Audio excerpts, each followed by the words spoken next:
Olá pessoal, estou de volta aqui no canal e começa uma semana especial para o Brasil. No domingo, milhões de eleitores estarão elegendo os nossos futuros governantes. Eu estava aqui hoje pela manhã dando uma folheada nesse livro, A Elite do Atraso, do grande sociólogo Gessé Souza. Vou pedir um segundo a vocês para eu poder aqui, já que eu estou de volta. Eu fui ali dar uma fechada ali no meu ventilador aqui, porque senão a barulheira é grande e a gente não consegue. Quando a gente faz assim ao vivo é assim, né? E confesso a vocês que me peguei diante dessa questão que eu considero extremamente preocupante. A questão de como o Brasil caminha dentro dessa perspectiva atual e os rumos, né, que o país precisa tomar e o discurso político da atualidade.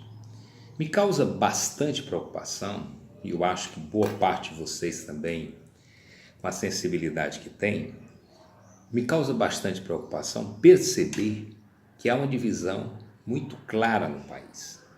Uma divisão de um apartheid, né, que para mim significa algo que eu não desejaria para o meu país.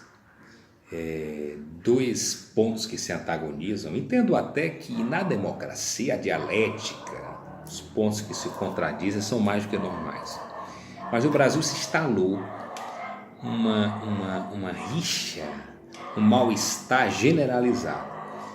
Inclusive, é bom destacar que se nós formos para as redes sociais, vamos ver essa antagonização saindo até dos próprios limites. Nós temos a partir daí uma questão que a gente identifica muito claramente, é que o processo eleitoral e as candidaturas que estão à frente nesse processo eleitoral, diga-se de passagem do presidente, elas demonstram inequivocamente que o eleitor está desacreditado. Há uma desacreditação quase que generalizada. As pessoas estão votando ou vão votar com esse sentimento de profunda desacreditação. Isso tem sido um ponto crucial para candidaturas mais radicais, candidaturas mais dogmáticas, em virtude da negação da política. Nós podemos, por exemplo, examinar o eleitor do Bolsonaro, não somente aquele eleitor que vota no Bolsonaro pelas suas ideias, mas que o eleitor vota ao Bolsonaro pela negação da política tradicional. Vota no Bolsonaro como quem diz assim, vamos tacar fogo e vamos ver o que vai sobrar das cinzas. Temos o eleitor também do PT, que é aquele eleitor que tem convicções de que o partido, de que o candidato, seja ele qual for, tem um viés ideológico diferenciado, e que isso isenta até mesmo o candidato de fazer uma meia-culpa para a nação. Então, esse sentimento de paixão que domina o eleitorado é extremamente dramático. Ou seja, nós estamos, por exemplo, discutindo gênero, estamos discutindo sexualidade, estamos discutindo moralidade, que são pontos importantes, fazem parte do debate. Mas estamos preterindo assuntos que são importantíssimos, como a questão econômica, como as reformas que são necessárias para o país, a situação da saúde pública, da educação, enfim, temas que deveriam estar com uma proeminência muito maior nesse debate que não está. Então, diante disso, há uma agenda política movida pela emoção, pelo sentimentalismo, pela religiosidade, pela oportunidade das discussões, que aí no todo nós não podemos esquecer que nós somos todos afetivamente ligados, ideologicamente ou não, a uma perspectiva ou outra. Isso não pode fugir do debate político, mas nós precisamos do debate político nessa perspectiva da concretude, diante dessa realidade dantesca que vive o Brasil hoje, com 14 milhões de desempregados, mais de 30 milhões na informalidade, 60 mil mortes por ano, onde essas mortes talvez 5% tenham sido apuradas.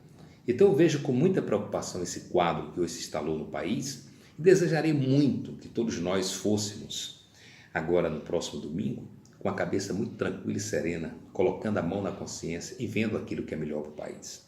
Analisando o passado dos candidatos, a experiência de cada um deles, né, o seu viés ideológico, como é que eles convivem com essas diferenças, como é que eles são capazes de compreender e entender a questão das dificuldades estruturais, né, a necessária reforma, a sensibilidade social, para que a gente possa ter de fato um resultado positivo. Eu torço muito pelo meu país, acredito no Brasil e entendo que nós não podemos estar nos dividindo uns contra os outros. A democracia, sim, não há nada de absurdo na dialética, mas a divisão brutal, a falta de argumentação, o discurso xenófobo, o discurso maniqueísta, isso demonstra uma imaturidade política muito grande. Então, o que eu queria dizer para vocês era exatamente isso. Nós temos que ver os candidatos, quem nós vamos mandar para a Assembleia Nacional, tanto para a Câmara dos Deputados quanto para o Senado. Esse cuidado muito claro. Nós cansamos desse noticiário recorrente o chamado presidencialismo de roubalheira, que não é de coalizão. Nós nos cansamos dessa prática devassa da política, do entreguismo, de repente ficar aí leiloando com os partidos posições em estatais, em diretorias de empresas, surrupiando o dinheiro público.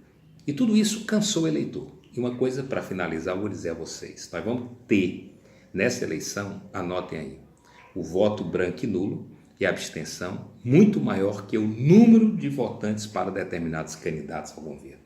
E quiçá a presidência da República. Não é o melhor caminho, mas infelizmente nós vamos ter o maior recorde da história de abstenção desse país, porque as pessoas perderam a esperança na política. Isso é péssimo, porque não há absolutamente nada fora da seara partidária, pelo menos no regime de Estado democrático de direito. Por isso, não votar não é o melhor caminho, porque você vai permitir que aquele candidato que não atende aos objetivos, que não tem a biografia necessária para o grande desafio que o Brasil exige, seja eleito. Não votar, mas lamentavelmente esse descrédito, essa decepção do eleitor diante de tantas atrocidades políticas praticadas pelos nossos políticos, tudo isso vai fazer com que o número de abstenção e de votos brancos e nulos seja o maior da história já registrada da política brasileira. Anotem aí. Mas que Deus ilumine o povo brasileiro e até o próximo vídeo.